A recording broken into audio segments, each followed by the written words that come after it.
I'm Mateo, and I'm going to talk about how Tawan Perry came down to Gateway Technical College for a leadership conference, and we had a blast down here. Honestly, my favorite about it was the group charades that we did. My group did a washing machine, and we had to change it up last minute because he threw a couple curveballs our way. The most memorable or the biggest takeaway from this is that leadership does not take the same form every time, and that you should be prepared to take that role at any time that you can.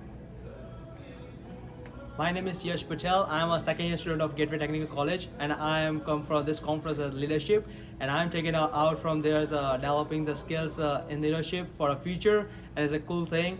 And as Mateo said, it's messing up at the washing machine. That's a cool stuff. And the main stuff was to how to see the vision more, and to teamwork is the best thing that we do, and that's the good work. And I'm taking out the most of it. I like the teamwork to do it with it.